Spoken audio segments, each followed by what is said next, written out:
El farmacéutico es uno de los lobbies más influyentes del mundo. 应对挑战，力行力改，破解难题。 Конечно, должны работать кооперативно, должны... Avecina una gran guerra entre la realidad virtual y la realidad aumentada.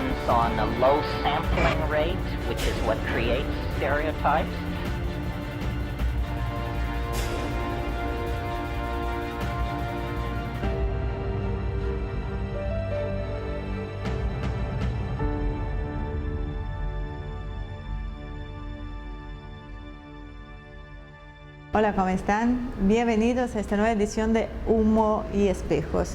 Hoy vamos a tener un programa muy especial porque además de la columna de Azul Selene, vamos a tener una entrevista que realizamos a José L. Sánchez de la Tribuna de España.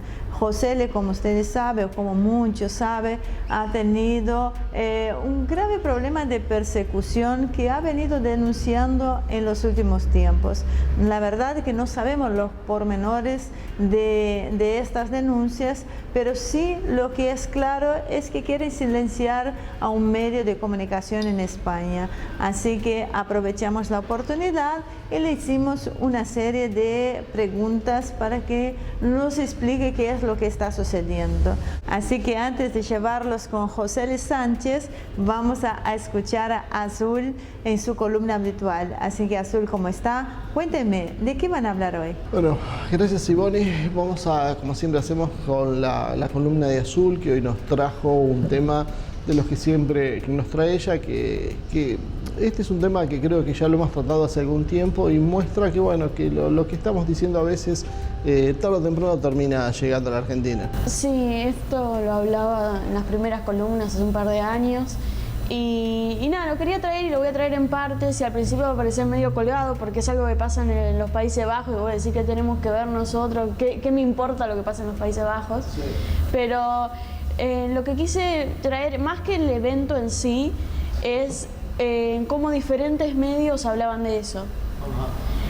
Vamos a hablar de Suarte Pitt, que es un personaje que sería como el ayudante de Papá Noel y que se festeja en los Países Bajos y en Bélgica. O sea, es conocido ahí.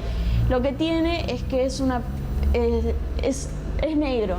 Se llama, en español sería el Pedro Negro, una cosa así el nombre. Entonces tiene la cara negra, tiene los labios rojos, tiene el pelo afro, viste, con mucho rulo, tiene joyas, tiene colores.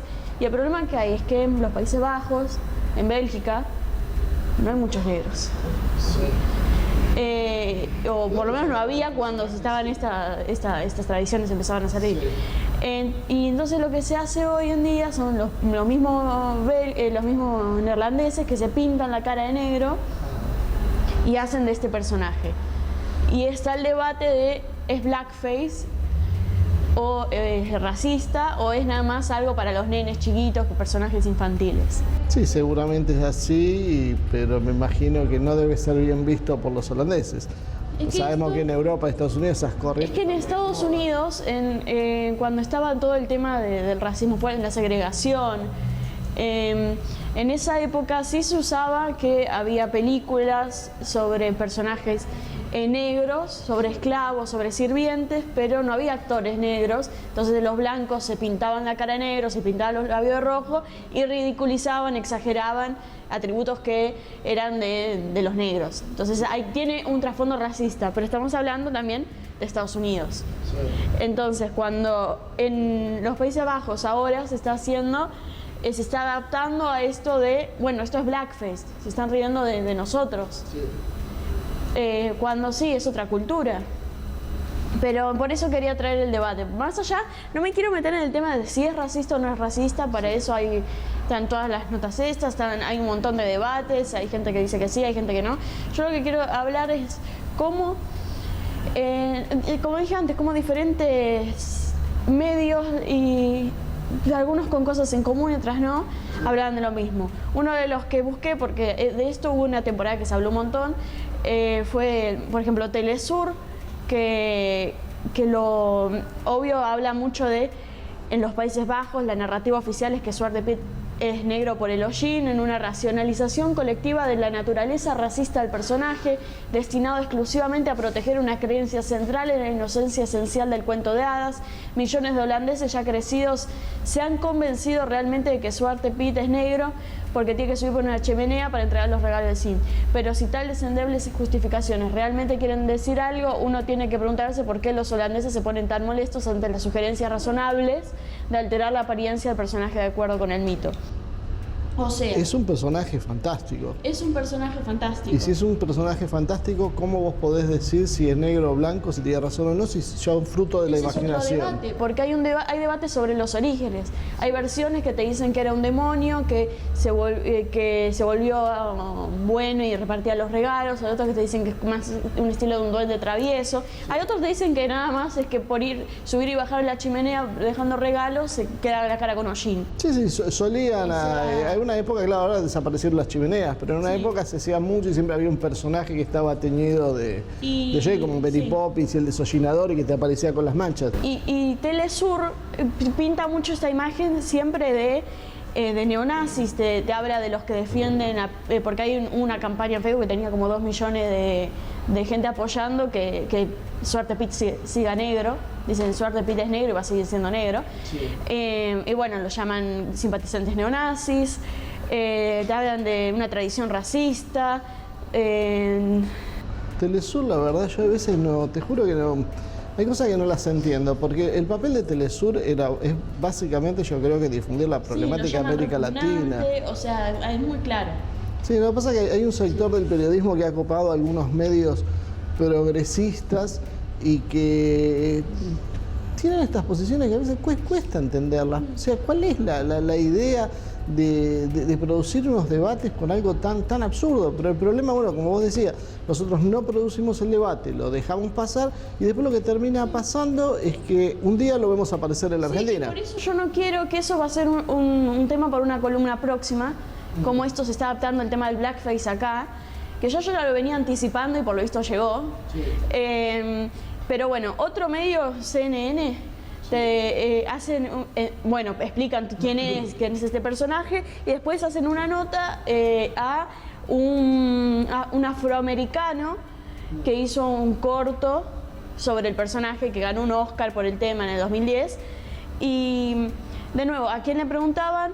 A un hombre que estaba espantado, un hombre afroamericano, dice, espantado por el tema del racismo, dice que es un tema complejo en Holanda, por más que sea liberal, pero que también, o sea, le gustaba ese liberalismo porque es un hombre homosexual, casado con un holandés blanco y que vive en Ámsterdam. O sea, seguís con la misma... Porque es como un paquete. Sí, eso siempre lo hemos dicho, no es un problema acá ni del lobby LGBTIQ y más, ni el feminismo, es un paquete ideológico, como bien decís, que tiene muchísimas vertientes y la verdad empiezan a ser cada vez más absurdas. Otro medio, Global Voices, citan a una mujer negra, porque por lo menos estos están citando negros. Después más adelante vamos a ver que encima le preguntan a, no sé, holandeses blancos. Bueno, esta es una mujer negra, de nuevo, lesbiana, activista, antirracista, ¿viste? Como es todo el combo, y de nuevo te habla de nazis. En lugar de bloquear a los nazis, bloqueas a las personas que luchan por sociedades inclusivas, pues estaban quejando de que se manifestaron una vez en los Países Bajos contra esta celebración, porque ellos lo esperan en las costas. Es como que esperan un barco de España, tiene es todo un evento. ¿Cuántos años tiene esto? Las primeras descripciones están siglo XIX. Descripciones del personaje, no la historia del personaje en sí. El personaje en sí no tiene más. Que se llama Naomi Peter, la mujer esta que estamos hablando. Y de nuevo está Black Queer, que es queer, o sea que no, queer de nuevo retomamos, es lo que no es hetero, lo que no es cis, por la resistencia de los trans, tiene el orgullo del color en Ámsterdam, está muy metida con la comunidad LGBT, de nuevo vemos un patrón. Sí, sí. Después yo dije, bueno, pero no estoy viendo africanos acá, yo quiero ver lo que dicen africanos no africanos en serio, porque más allá del tema de ser negro, de un negro de Estados Unidos, en Estados Unidos vos suele seguir una línea. Por más que vos seas negro o blanco, lo que sea, por el ámbito en el que te moves. No por ser un tipo de persona vos vas a tener una línea ideológica, ¿no? Pero suele, ¿viste?, ir por ese lado, sobre todo lo que levanta estos medios. Entonces dije, bueno, voy a buscar a ver si en África, no importa cualquier país, alguien se indignó por esto. Busqué en uno de los que me puse a buscar, porque Google te pone la opción de buscar por región. Fue Sudáfrica, porque encima viste que hay muchas tensiones raciales. Entonces encontré una página que se llama thisisafrica.me. Y me puse a ver a todos los que citaban. En la nota explicaban largo el análisis, ¿viste? Citan a una mujer que se llama Flavia Zodan, DZODAN, que es una argentina que vive en Ámsterdam, es especialista en género, feminismo, problemas raciales, todo lo que exportamos nosotros, blanca. Citan a Toby Sterling, un estadounidense que vive en Ámsterdam, también blanco, que escribe en un blog. Citan a Lulu Wang, que sí, tiene ascendencia china, pero es estadounidense, cineasta. Citan a, por fin, un negro que se llama Knowledge Cesare, tipo el nombre artístico, pero que es neerlandés, es poeta y crítico social, y es fundador del Soul Rebel Movement en los Países Bajos, sí. El nombre en inglés. Y después dije, pero igual, o sea, esto es africano, supuestamente vos lees la página de quiénes son y te dice, ¿no? Esto es sobre diferentes partes de África, tenemos gente que escribe para ponernos en común, y después te dice, después buscando quiénes los apoya, quién los soporta, es NW Media, que es una organización pública multimedia no gubernamental con sede ¿en dónde? En los Países Bajos. O sea, esto no sale de los Países Bajos, de la zona. De África. La página es africana, sí. Pero la organización pública multimedia es de los Países Bajos. Sí, sí. O sea, este tema en sí no sale, o por lo menos no salió de la misma forma en África, donde tenés a la mayoría de las personas que pueden tener algo para decir sobre esto si les ofenden, y sí sale de Estados Unidos y de los Países Bajos, de los europeos blancos con culpa. Me hace acordar una columna una vez que hablaba cómo pasaba algo parecido con los japoneses, ¿sí era? Sí, que ahí con el tema de la apropiación cultural, sí, o sea... Y que los japoneses estaban muy contentos con lo que pasaba, salvo los blancos, que les parecía que era apropiación cultural de los propios japoneses. Terminamos acá la columna entonces hoy, y la segunda parte la vamos a ver en el programa que viene. La segunda parte va a ser el tema del 25 de mayo acá.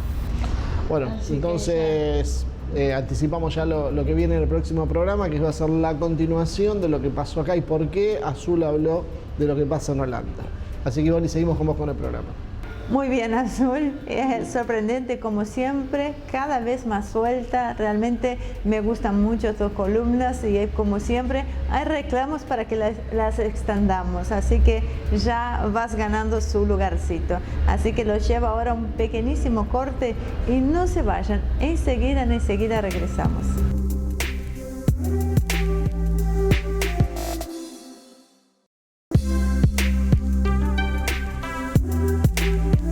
Bueno, acá estamos de regreso. Va a ser un formato diferente a lo habitual, ya que no tenemos tiempo a dar un pequeño debate con Marcelo Ramírez, pero iremos poniendo en pantalla las preguntas que hicimos a José L. y acá están sus respuestas.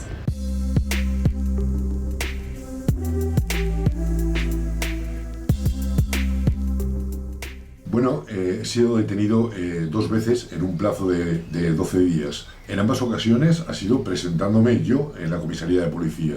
La primera de ellas fue la jornada de reflexión. En España, el día antes de las votaciones no se puede hacer campaña electoral, a eso se le llama jornada de reflexión.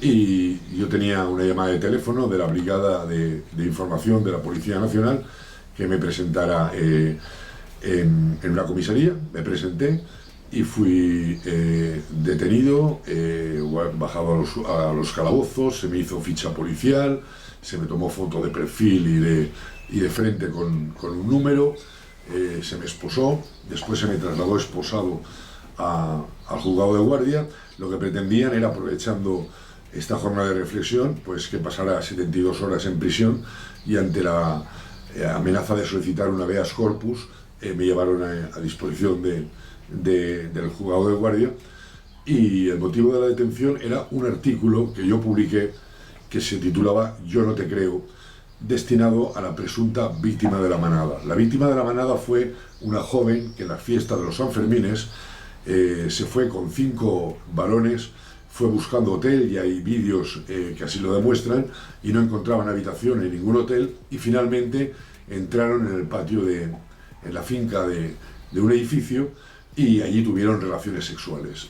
Luego la muchacha denunció a los chicos por violadores, la sentencia les absolvió, pero el lobby feminista se lanzó entero en España a decir "yo sí te creo, no es abuso, es violación", gente que no había visto los vídeos y gente que además no conoce la sentencia.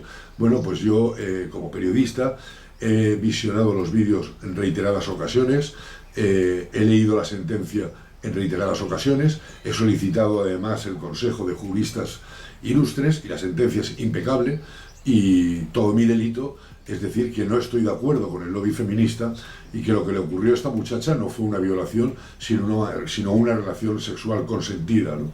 Esto, lejos de ser un ataque a la mujer, es una defensa de los miles y miles de mujeres que de verdad son violadas, ¿no? Y creo que el peor enemigo que pueden tener es el lobby feminista, que acusa de violación aquello que no es violación. Bueno, pues pocos días después me presenté en una comisaría de la policía para renovar mi pasaporte y mi documento nacional de identidad, y nuevamente fui detenido por el mismo hecho.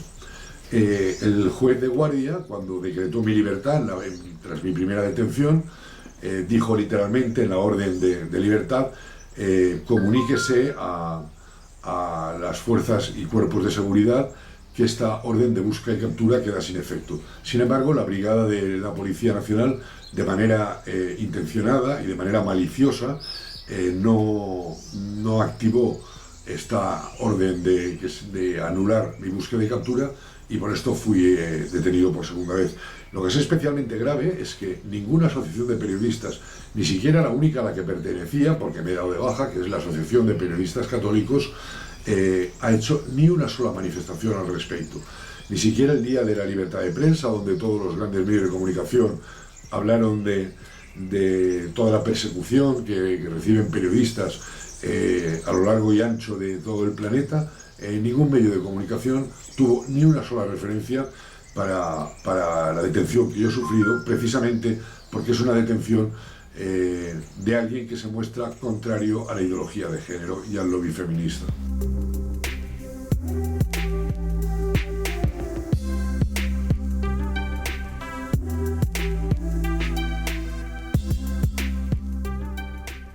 Realmente resulta vergonzosa la intromisión que España ha hecho en la justicia de otros países, como por ejemplo en la Argentina, bajo el precepto de la justicia internacional, intentando juzgar casos que no son de su competencia, y sin embargo la dejación que hace de casos que son de su absoluta competencia. Por ejemplo, en España había un periodista, un cámara de televisión que se llamaba José Couso, que fue asesinado en Irak. Estaba yo presente además en el hotel cuando se produjo ese asesinato, por un carro de combate estadounidense que disparó contra el hotel palestino donde nos encontrábamos los periodistas, y sabían perfectamente que estábamos allí porque conocían las coordenadas, y esto fue un asesinato que ha denunciado todas las asociaciones de prensa del mundo, y que sin embargo España ha admitido las explicaciones inadmisibles del gobierno de los Estados Unidos y no ha presentado ninguna reclamación internacional. Ocurre mucho que España juega a practicar el concepto de justicia internacional, intrometiéndose en la justicia de otros países, y sin embargo no defiende los derechos humanos dentro de un Estado de Derecho como el español, que continuamente están conculcando los derechos humanos, sobre todo los derechos humanos del varón. En España cualquier varón que es acusado por su mujer de malos tratos, sin siquiera comprobar si es cierto o no, de entrada va a prisión y después se juzga si tiene razón o si no tiene razón, ¿no? En España 4 millones de padres están privados de ver a sus hijos 4 millones de tíos, de primos, de abuelos, no pueden ver a sus nietos, a sus sobrinos, a sus primos, porque así lo decide una justicia donde el lobby feminista ha hecho que el varón, por el mero hecho de serlo, sea considerado un agresor, sea considerado un violador, sea considerado un maltratador, sea considerado un mal padre, sea considerado un delincuente, ¿no? Y la justicia española es una mafia judicial absolutamente influenciada por el lobby feminista y por los dictados sionistas de George Soros, cuyo poder en la justicia española es absoluto.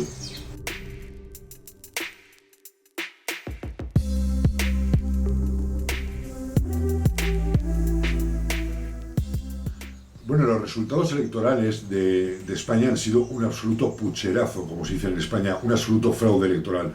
Y lo denuncian muchos medios, pero tiene especial credibilidad que lo denuncie la Tribuna de España, porque la Tribuna de España ha pregonizado la abstención, es decir, no estamos defendiendo los votos robados a ningún partido en concreto, porque nosotros lo que no creemos es en el sistema, no creemos en la partitocracia. Pero por primera vez en España se utilizaba un sistema informático para la computación de voto, un sistema informático de una empresa que subsidiariamente pertenece también a George Soros, y que ha hecho un absoluto pucherazo, un absoluto cocinado a través de una serie de algoritmos. Nosotros hemos grabado un vídeo que os vamos a pasar por si os interesa vuestra emisión, donde se demuestra claramente de qué manera los resultados electorales han sido cocinados, han sido maquinados por el Partido Socialista para alterar la voluntad popular.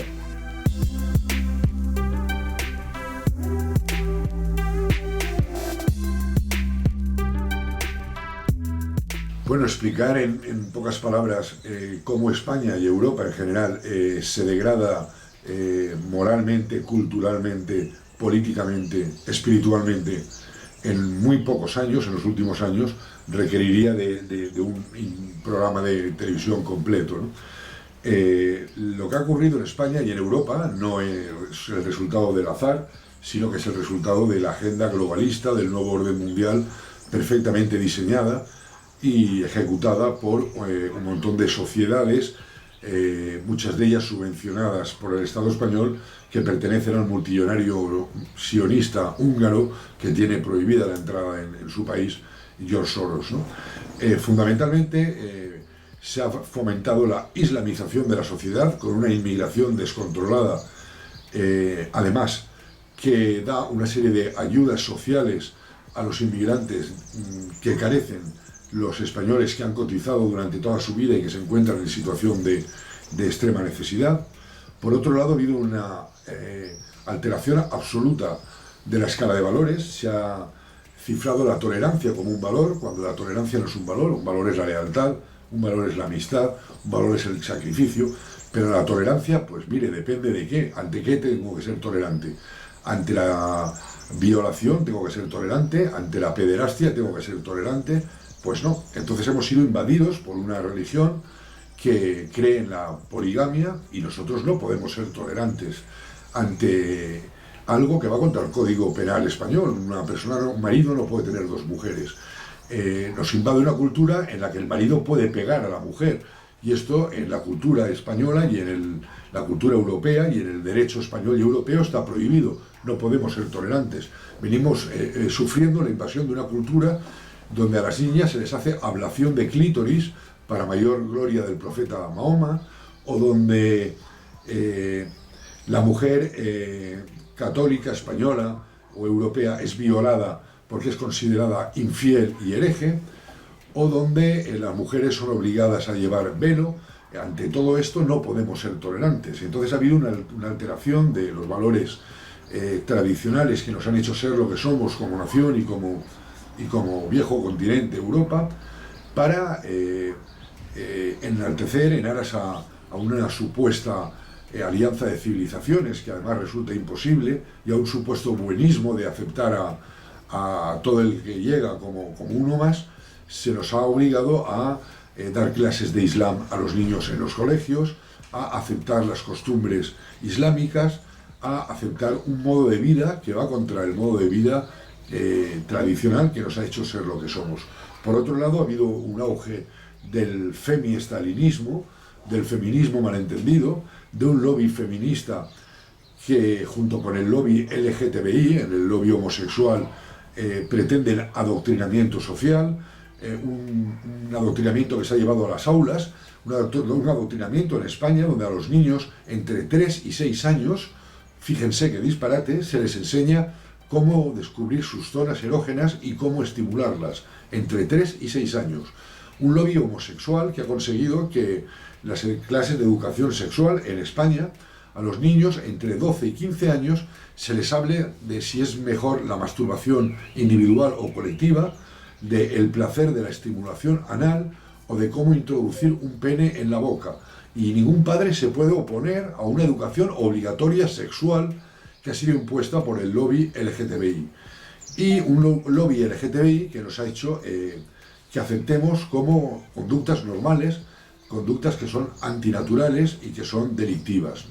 La última ocurrencia que tienen es que a la pederastia le quieren hablar, ahora le denominan personas atraídas por menores, y quieren aceptarla como una opción más sexual, como puede ser la zoofilia, la necrofilia, la homosexualidad, la transexualidad, el lesbianismo o el mediopensionismo, ¿no? Es decir, nos quieren imponer una cultura del relativismo, donde todo es igual, donde el ser humano no tiene ninguna ley natural, ni siquiera esa ley que tienen todas las especies y que se emparejan machos con hembras.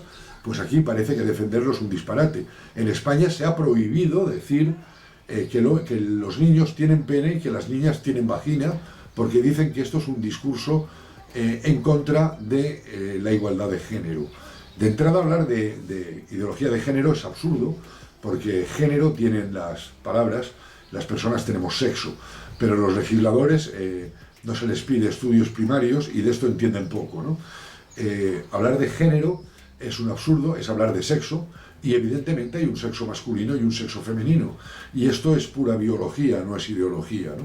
Entonces todos estos valores se han alterado en muy pocos años en la sociedad española, y parece que quienes defendemos este discurso pues somos carcas, retrógrados, que pertenecemos a una generación de hace muchos siglos, y que ahora lo moderno es la transversalidad, el admitir un homosexual, un transexual, un transgénero, que a veces uno ya le cuesta incorporar tantas nuevas modalidades que el colectivo LGTBI va incorporando, y todo esto ha hecho que, junto con la inmigración masiva, España y Europa haya perdido sus raíces, haya perdido su fe cristiana, haya perdido la moral que es necesaria y que impregna una sociedad que siempre se ha construido de manera jerárquica y en razón a unos valores y unas tradiciones que ahora se han visto absolutamente alteradas.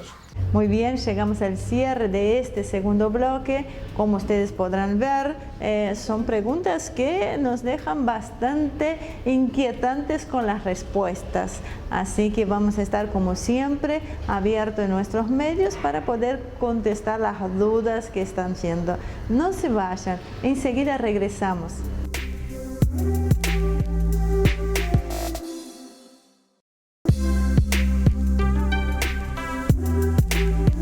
Muy bien, acá en este tercer y último bloque con la entrevista a José Luis Sánchez, que nos está contando qué es lo que está sucediendo en Europa, qué es lo que está sucediendo en España y también qué es lo que está sucediendo con él y con la Tribuna de España. Eso es algo, creo, que nos interesa a todos y nos inquieta a todos. Así que, José, te escuchamos.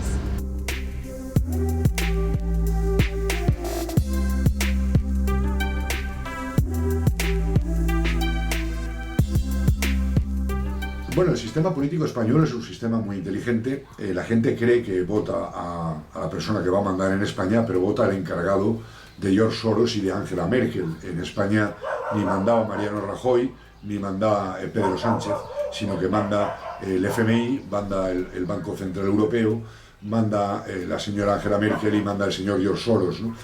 Pero en España surgió una revuelta social muy grande, el 15M, donde se lanzó a la calle muchísima gente diciendo que no nos representan, bloqueando las calles de todas las ciudades, y por otra parte había un descontento en la derecha con la corrupción del Partido Popular, con una corrupción que había llegado a extremos, que hacía que un sector muy importante de la derecha se fuera a ir a la abstención y que un sector muy importante de la izquierda se fuera no solo a la abstención, sino que se fuera a la revuelta social.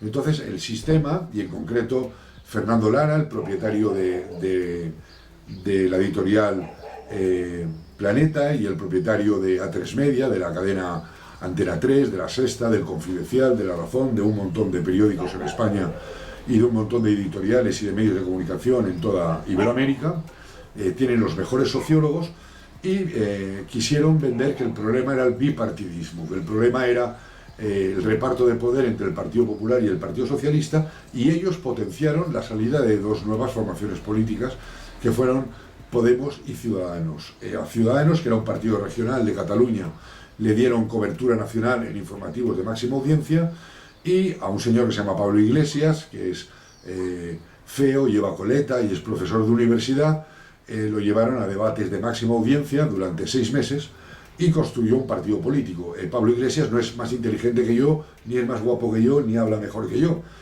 Si a mí me hubieran dado los mismos medios, pues hubiera conseguido lo mismo, que fue crear un partido político que quería tomar el cielo por asalto y que al final se ha reconvertido a la socialdemocracia. Por lo tanto, intentaron vender la idea que el problema era el bipartidismo, cuando el problema es el partidismo, es la partitocracia. Y a estos dos nuevos partidos, que eran Ciudadanos y Podemos, disidencia controlada desde el propio Estado, lo que hicieron fueron integrarlas en el Congreso.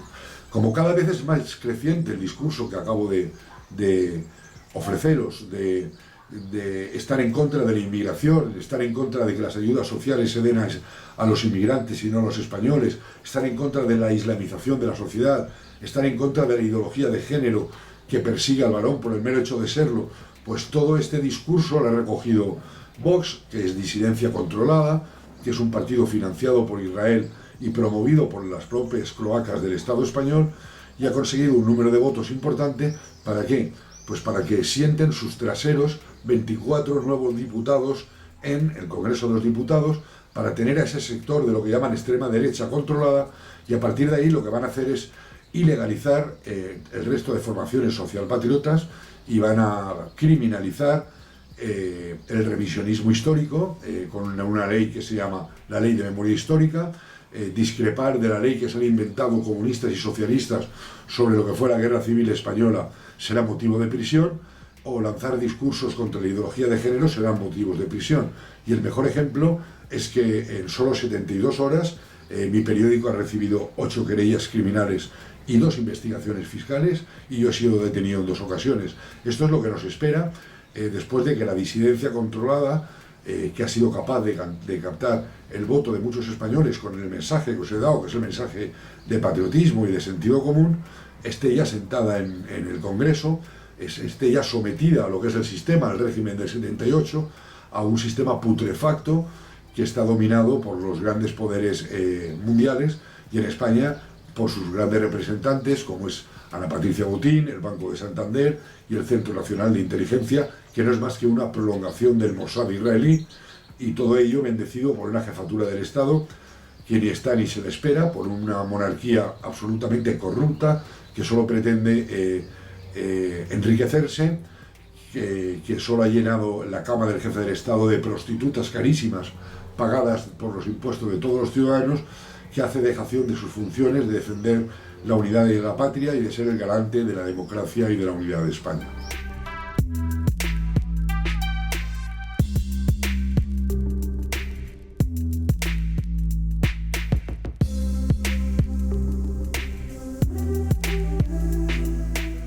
Desgraciadamente, España ha sido el impulsor de políticas de género, uno de los primeros países en aceptar el matrimonio homosexual y uno de los primeros países en llevar a las aulas el adoctrinamiento sexual, un adoctrinamiento sexual que ya os he explicado anteriormente, que empieza con niños de entre 3 y 6 años a estimular sus zonas erógenas, un adoctrinamiento donde dan clases de técnica masturbatoria, es decir, donde se le roba al ser humano toda la inocencia, toda la capacidad de ir aprendiendo por él mismo, como hemos tenido suerte otras generaciones de disfrutar, y donde se nos intenta vender la idea de que es lo mismo una pareja hombre-mujer, que una pareja mujer y mujer, que una pareja hombre-hombre, que una pareja hombre y un burro, que una pareja mujer y un cerdo, que una pareja entre hombres y niños, que una pareja entre niños y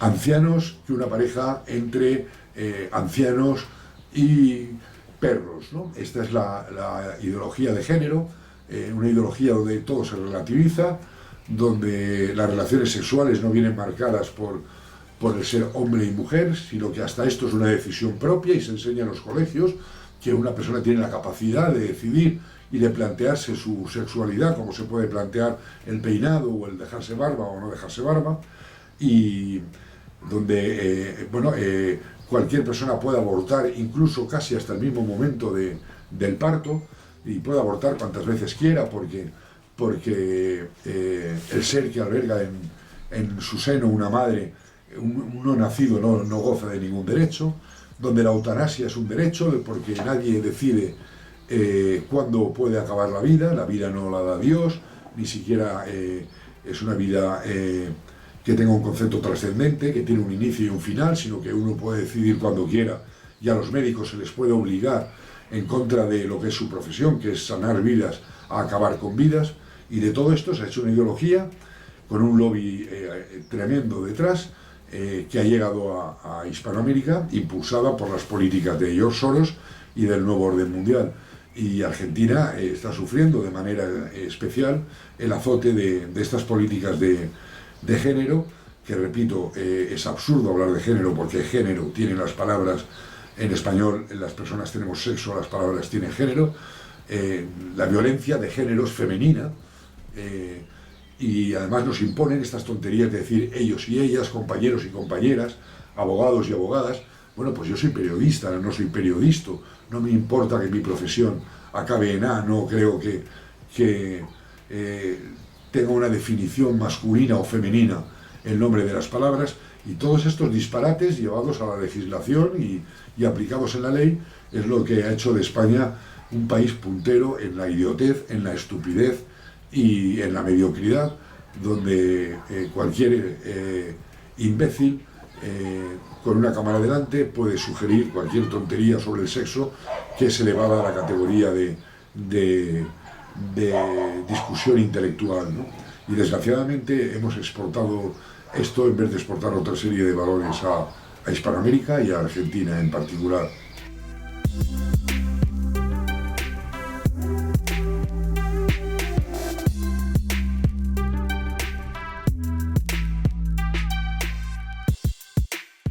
La Tribuna de España, el medio que dirijo, que critica de manera frontal la política de inmigración y de islamización de España, sin embargo, ha criticado absolutamente las políticas yanquis y europeas del tío Sam de decidir lo que se debe hacer en otras naciones, las invasiones de Irak, las dos intifadas de Palestina o la aniquilación de Libia por intereses absolutamente sionistas. También la guerra de Siria, también por intereses sionistas. España es un país que vende armas a Arabia Saudí, que a su vez está armando a Estado Islámico, y todos sabemos que es el propio Israel y el propio Mossad quien está detrás del Estado Islámico por intereses creados de enfrentar al Islam con el cristianismo. La cuota de responsabilidad que tiene Europa en lo que ha pasado con Libia, que actualmente es un Estado fallido, es absoluta, porque recuerdo que Europa durante mucho tiempo bendijo a Muammar el Gaddafi, lo recibió con todos los honores, en Madrid se le dio las llaves de la capital, en París lo recibió el presidente de la República con la alfombra roja, y el día que se decidió criminalizarlo, pues no es que se acabó con Gaddafi, es que se acabó con una nación, y ahora mismo hay una serie de gobiernos triviales, hay un Estado fallido, y es donde impera Estado Islámico y donde se ha armado Estado Islámico.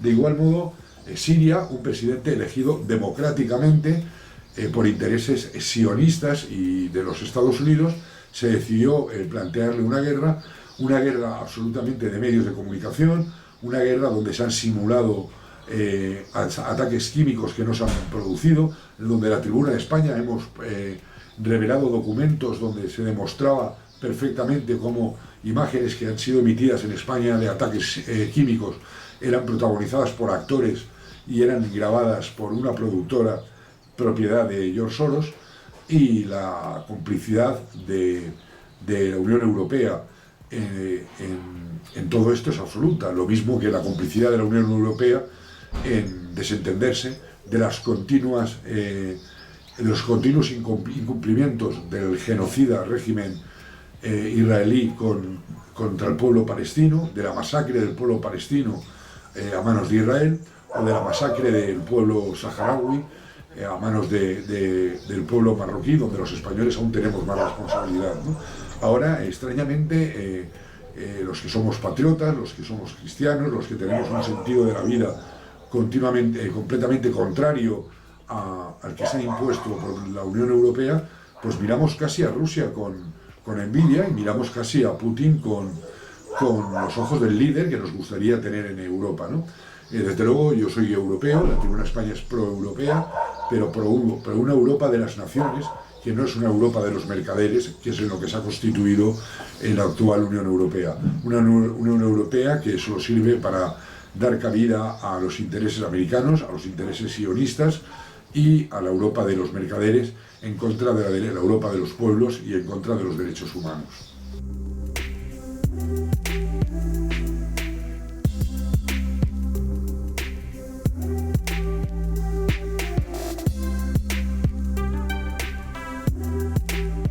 En España se produjo la retirada de la educación de religión en aras a que España era un país laico, y diciendo que educación religiosa se diera en los colegios religiosos y se diera en catequesis en las iglesias. Y yo mismo estaba de acuerdo con esta idea, porque yo estoy por un país laico, un país que respete su tradición cultural cristiana, pero por un país donde esté absolutamente separado Iglesia-Estado. Sin embargo, se pasó de eso a unas clases que se llamaban Educación para la Ciudadanía, que lejos de ser educación para formar futuros ciudadanos, fue donde empezó todo el adoctrinamiento sexual y de ideología de género que anteriormente os he escrito. Pero es que ahora se da la paradoja de que los islámicos establecidos en España han exigido y han conseguido que el gobierno dé clases gratuitas de Islam en los colegios, en los mismos colegios donde se niega dar clases de religión católica.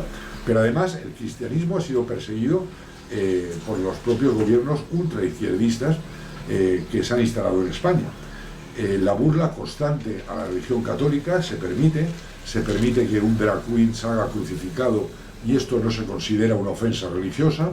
Sin embargo, se ha creado una figura que es la Fiscalía para Delitos de Odio, que a mí me imputa un delito y pretende llevarme a la cárcel con penas importantes de cárcel por acusar a las continuas violaciones que ejercen los musulmanes en España, de hacerlo en nombre del Corán, de hacerlo porque los musulmanes, en su idiosincrasia religiosa, entienden que la española y la europea es una puta, es una hereje, es una infiel y debe ser violada. La Fiscalía para Delitos de Odio persigue el que se les llame moros a los musulmanes, el que hablemos de la manada de Alá para referirnos a los musulmanes que violan en nombre del Corán.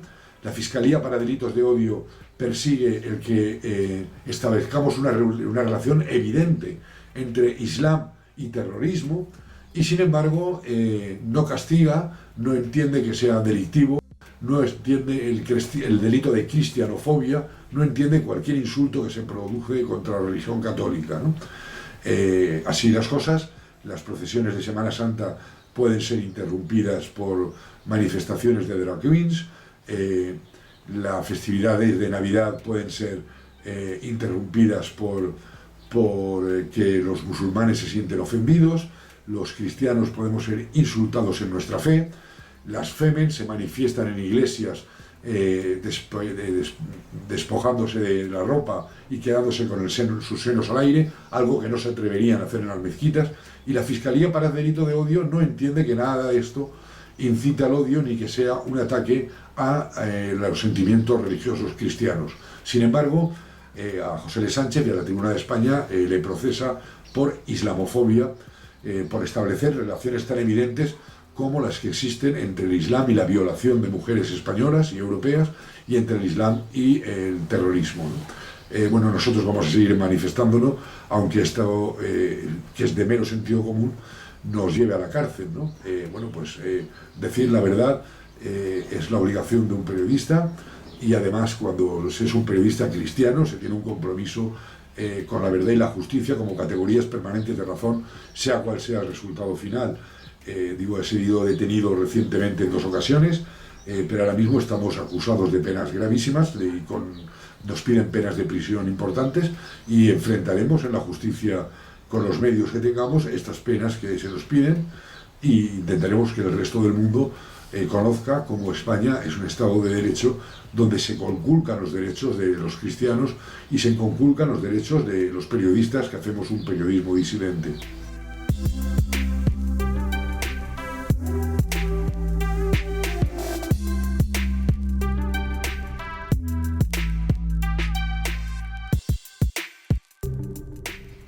Desconozco cómo es la idiosincrasia de los grupos nacionalistas en Argentina. De hecho, el término nacionalista en España es diferente. El término nacionalista se utiliza para hablar de los separatistas, independentistas de las Vascongadas o de Cataluña. Aquí se les llama grupos patriotas. Pero los grupos patriotas, tanto españoles como europeos, la gran mayoría de ellos son grupos ultraliberales, son ultraderecha, que quieren más de lo mismo, más neoliberalismo, en muchos casos, como en España, en el caso de Vox, financiados además por Israel. Desde luego, yo estoy lejísimos del Frente Nacional de Marine Le Pen, o de Vox, o de la Alianza por Alemania, que son grupos absolutamente neoliberales, ¿no? Yo creo que el patriotismo solo es tal cuando el hambriento de siglos por fin se puede sentir orgulloso de ser español. Es decir, no se puede ser patriota siendo liberal, no se puede ser patriota si no se reclama no solo la soberanía nacional, sino también la soberanía económica, la soberanía del Fondo Monetario Internacional, la soberanía del Banco Central Europeo, la ilegitimidad de la deuda externa, estar con los más necesitados. Todo esto no lo hacen los grupos patriotas, los grupos nacionalistas que llamáis vosotros, que creen en el liberalismo. El liberalismo en sí mismo está reñido con el concepto de patriotismo, porque el liberalismo, desde su concepto ideológico que nace con Juan Jacobo Rousseau y el contrato social, cuestiona que la verdad y la justicia sean categorías permanentes de razón, ¿no? El liberalismo probablemente sea el libro más pernicioso que se ha escrito en la historia de la humanidad, sea el contrato social, y un Estado liberal se cuestiona incluso a sí mismo, se cuestiona incluso la existencia de la propia nación. Esto está de facto reñido con el patriotismo, porque el patriotismo cree que hay verdades absolutas que no se pueden someter a referéndum. El patriotismo cree que no se puede someter a referéndum si es de día o es de noche, si Dios existe o no, si la vida debe ser respetada desde su concepción hasta su finalización o no, o si la patria debe existir o debe suicidarse, ¿no?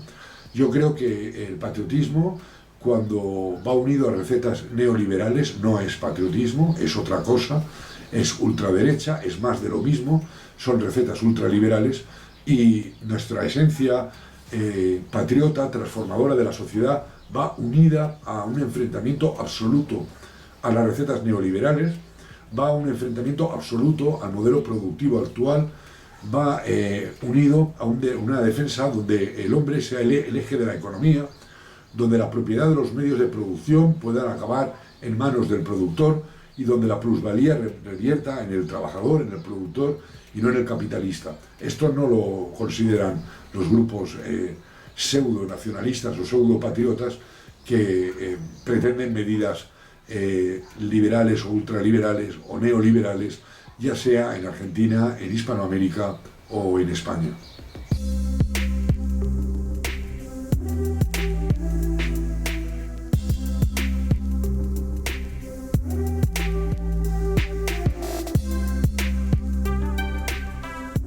Yo entiendo que desde Argentina se ve a España con perplejidad, y también entiendo que España no solo ha perdido sus raíces en cuanto a Europa, sino también las ha perdido en cuanto a Hispanoamérica, ¿no? El término Latinoamérica es un término que yo odio, es un término además etimológicamente absurdo y sin justificado. Yo creo en Iberoamérica cuando hablamos e incluimos a Portugal y a Brasil, y en Hispanoamérica cuando hablamos a toda esa comunidad de naciones que compartimos un mismo idioma, una misma fe, una misma tradición, una misma cultura, una misma herencia. España no ha sabido ser madre de Hispanoamérica, se ha comportado como una madrastra, y yo creo que además hoy en día ni siquiera le toca el papel de ser madre, sino de ser hermana, y creo que debería ser la voz de Hispanoamérica en Europa. España, lejos de intervenir en conflictos hispanoamericanos del lado siempre de los Estados Unidos, del lado del interés de lo que apoye pues la masonería internacional, Israel y la propia Unión Europea, España debería ser la voz en Europa de las naciones argentinas y de los pueblos oprimidos de Argentina, de Hispanoamérica, perdón, y España ha perdido absolutamente ese papel.